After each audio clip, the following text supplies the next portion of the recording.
దేవుని నామానికి స్తోత్రాలు. అందరికీ వందనాలు. మత్తయి సువార్త కంప్లీట్ అయిందండి. మార్కు సువార్త 1వ అధ్యాయం ధ్యానించుకుందాం.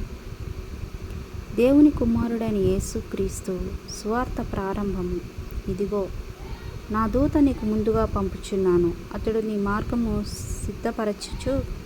సిద్ధపరచును. ప్రభు మార్గమును సిద్ధపరచుడి, ఆయన త్రోవలు సరళము చేయుడని అరణ్యంలో కేకలు వేయుచున్న ఒక శబ్దము అని ప్రవక్త అయిన యెషయా చేత వ్రాయబడినట్టు బాప్తిసమిచ్చు యోహాను అరణ్యము నుండి పాపక్షమాపణ నిమిత్తము మారుమనస్సు విషయమై బాప్తిసము ప్రకటించుచు వచ్చెను. అంతటా యూదయ దేశస్థులందరూ యెరూషలేము వారందరూ బయలుదేరి అతని యొద్దకు వచ్చెను. తమ పాపములను ఒప్పుకొనుచు యోర్దాను నదిలో అతని చేత బాప్తిసము పొందుచుండిరి. యోహాను ఒంటెరోమల వస్త్రములు మొరచుట్టు దోడుతట్టి ధరించుకునివాడు, అడవి తేనె మిడతలను తినువాడు. మరియు అతడు నాకంటే శక్తిమంతుడొకడు నా వెనుక వచ్చుచున్నాడు, నేను వంగి ఆయన చెప్పులు విప్పుటకు పాత్రను కాను. నేను నీళ్లలో నీకు బాప్తిసం ఇచ్చుచున్నాను, కానీ ఆయన పరిశుద్ధాత్మలో మీకు బాప్తిసము ఇచ్చునని చెప్పి ప్రకటించుచుండెను.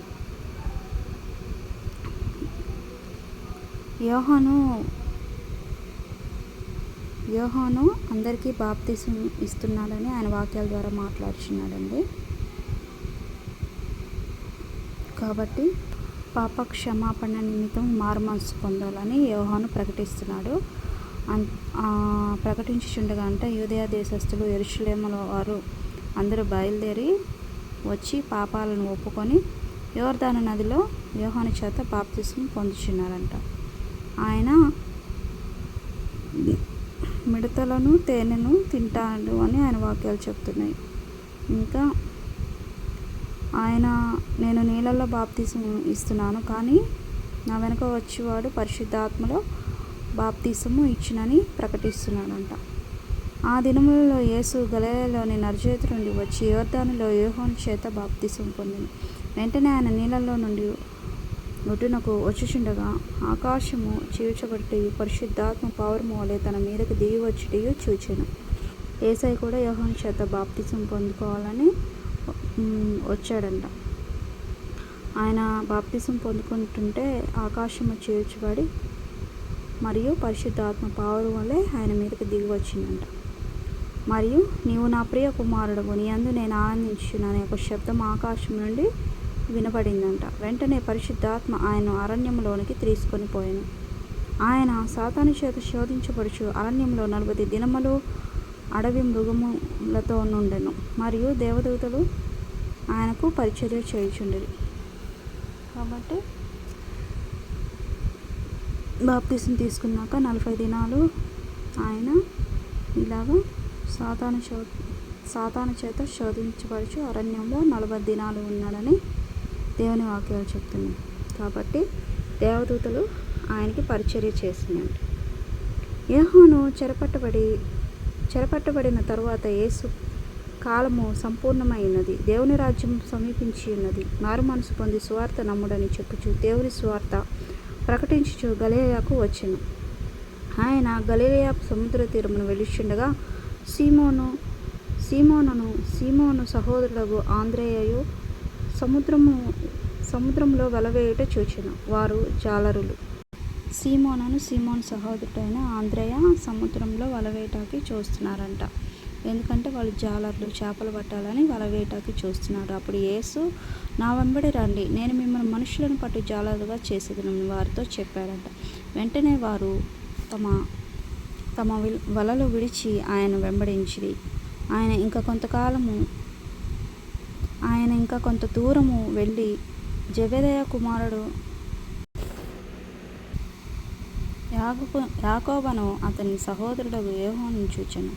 వారు దోణిలో ఉండి తమ వలను బాగు చేసుకొనుచుండిరి. వెంటనే ఆయన వారిని పిలువగా ఆయన తమ తండ్రి అయిన జెబెదయి దోణిలో జీతగాండ్ర యొద్ద విడిచిపెట్టి ఆయనను వెంబడించిరి. అంతటా వారు కపెర్నహూములోనికి వెళ్ళిరి.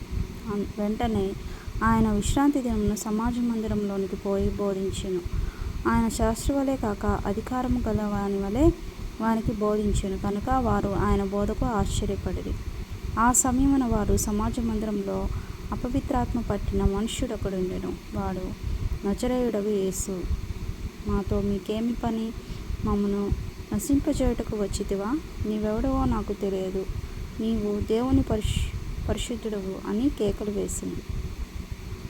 అందుకు యేసు, ఊరకుండుము, వాని విడిచిపోమని దాన్ని గద్దింపగా అపవిత్రాత్మ వాని విలవిలలాడించి పెద్ద కేక వేసి వాణ్ణి విడిచిపోయాను. అందరూ విస్మయం ఉంది. ఇదేమిటో, ఇది క్రొత్త బోధగా ఉన్నదే.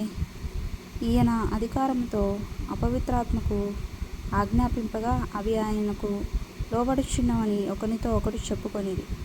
వెంటనే ఆయన గూర్చి సమాచారము త్వరలో గలిలయ ప్రాంతమంతటా వ్యాపించింది. కాబట్టి ఆయన చేసిన ఈ కార్యం గురించి గలిలయలోని సమాజం అంతటా వ్యాపించిందంట. ఏ విషయము? అపవిత్రాత్మ పట్టిన ఒకరిని ఆయన గద్దించాడంట. కాబట్టి ఆయన నుండి అపవిత్రాత్మ వెళ్ళిపోయింది. ఆయన చేసిన కార్యాన్ని అక్కడ ఉన్న ప్రతి ఒక్క ప్రజలు చూశారు. కాబట్టి ఆ అపవిత్రాత్మ దేవుని పరిశుద్ధుడని కేకలు వేసి వెళ్ళిపోయింది. అందుకు యేసు, ఊరకుండుము, వాడిని విడిచిపెట్టి దాన్ని గద్దించాడంట మన యేసయ్య. ఆ పవిత్రాత్మ విడిచి అతని నుంచి వెళ్ళిపోయిందంట. కాబట్టి వెంటనే వారు సమాజ మందిరంలో నుండి వెళ్ళి యాకోబుతోను, యోహానుతోను, సీమోను, ఆంద్రెయ అని వారి ఇంట ప్రవేశించిరి. సీమోను అత్త జ్వరముతో పడి ఉండగా వెంటనే వారామెను గూర్చి ఆయనతో చెప్పిరి. ఆయన ఆమె దగ్గరకు వచ్చి చేయి పట్టి ఆమెను లేవనెత్తను. సీమోను అత్త జ్వరంతో బాధపడుచుంటే యేసయ్య వచ్చి ఆమెను ముట్టి లేవనెత్తాడంట. అంతటి జ్వరము ఆమెను వదిలేను కనుక ఆమె వారికి ఉపచారము చేయసాగెను. సాయంకాలము ప్రొద్దుగుంకినప్పుడు జనులు సకల రోగులను, దెయ్యములు పట్టిన వారిని ఆయన యొద్దకు తీసుకొని వచ్చారంట. పట్టణమంతయు ఆ ఇంటి వారికిని కూడా కూడి ఉండెను.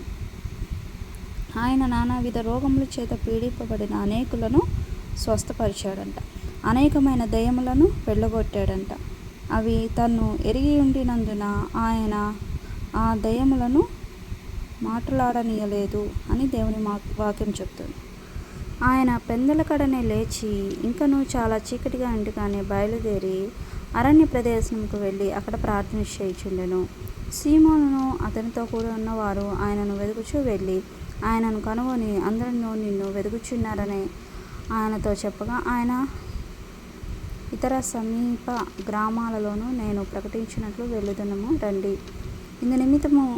ఇందు నిమిత్తమే కదా నేను బయలుదేరి వచ్చితినని వారితో చెప్పెను. ఆయన గలిలయ అంతటా వారి సమాజ మందిరంలో ప్రకటించుచు దయ్యములను వెళ్ళగొట్టుచు ఉండెను. ఒక కుష్ఠరోగి ఆయన యొద్దకు వచ్చి ఆయన ఎదుట మోకాళ్ళు, నీకు ఇష్టమైతే నన్ను శుద్ధిని చేయగలవని ఆయనతో చెప్పి ఆయన వేడుకున్నాడంట కుష్ఠరోగి. కాబట్టి ఆయన కనికరము పడి చేయి చాపి వాడిని ముట్టి, నాకు ఇష్టమే అన్నాడంట యేసయ్య. నీవు శుద్ధుడు కమ్మని వానితో చెప్పాడంట. వెంటనే ఆ కుష్ఠరోగము వాడిని విడిచెను కనుక వాడు శుద్ధుడాయెను. అప్పుడు ఆయన ఎవరితోనూ ఏమీ చెప్పకు సుమి, కానీ నువ్వు వెళ్ళి వారికి సాక్షార్థమైన నీ దేహమును యాజకునికి కనపరుచుకొని నీవు శుద్ధుడవైనందున మోషే నియమించిన కానుకలను సమర్పించమని వానికి ఖండితంగా ఆజ్ఞాపించి వెంటనే వాడిని పంపించెను. అయితే వాడు వెళ్ళి దాని గురించి విస్తారంగా ప్రకటించుటను, ఆ సంగతులను ప్రచురము చేయుటను ఆరంభించెను. కనుక ఆయన ఇక పట్టణంలో బహిరంగం ప్రవేశింపలేక వెలుపల అరణ్య ప్రదేశంలో ఉండెను. నలుదిక్కుల నుండి జనులు ఆయన యొద్దకు వచ్చుచుండిరి. ఆమేన్. కాబట్టి ఆయన చేసిన ఆశ్చర్య కార్యాలు ఆ దేశమంతటా, ఆ ప్రాంతమంతటా ప్రకటింపబడి ఉన్నవి. కాబట్టి ఆయన వెతుకుటకు అనేక మంది జనులు ఆయన దగ్గరికి వస్తున్నాడని ఈ సంగతిని ప్రచురము చేయుటకు ఆరంభించిన కనుక ఆయన ఇక పట్టణంలో బహిరంగంగా ప్రవేశింపలేదంట. కాబట్టి వెలుపల అరణ్యంలో ఉన్నాడంట ఆయన. ఎందుకంటే నలుదిక్కుల నుండి ప్రజలు ఆయన యొద్దకు వస్తున్నారు అని. పరిశుద్ధుడా యేసయ్య, జీవము కలిగిన దేవా, అన్ని విషయాల్లో మీరే తోడుండి సహాయం దయచేయండి అయా. ప్రార్థించే ప్రతి ఒక్క ప్రార్థనని సన్నిధి చేర్చుకొని తగిన ప్రతిఫలాన్ని దయచేయండి. నీవు ఇచ్చిన ఈ వాక్యానికై వందనాలు, నీవు ఇచ్చిన ఈ మాటలకై స్తోత్రములు నాయన. అయా యేసయ్య, నీ వాక్యం చదువుచుండగా ప్రతి ఒక్క హృదయాన్ని తాకండి. ప్రతి ఒక్క హృదయంలో నా తండ్రి గొప్ప కార్యాన్ని జరిగించండి. సజీవము గల దేవుడు నీవని, యుగ యుగములకు నీవే రాజై ఉన్నావని ప్రతి ఒక్కరు గుర్తెరిగే జ్ఞానమును మనోనేత్రములు తెరవండి తండ్రి. స్తోత్రములు చెల్లిస్తున్నాను. ప్రతి ఒక్క విషయంలో మీరే తోడుండి బలపరచండి తండ్రి. యేసయ్యా అయా, అన్ని విషయాల్లో మీరు తోడుండి నాయన. అయా, ఎవరెవరు ఎటువంటి అవసరతల్లో ఉన్నారో మీరే సహాయం ఇచ్చండి. మీరు అక్కడితో వచ్చినప్పుడు మమ్మల్ని జ్ఞాపకం చేసుకోమని నీవు ఇచ్చిన ఈ వాక్యానికై కృతజ్ఞతాస్తుతులు స్తోత్రములు చెల్లిస్తూ యేసు నామములో ప్రార్థిస్తున్నాను తండ్రి. ఆమేన్, ఆమేన్, ఆమేన్. వందనాలందరూ.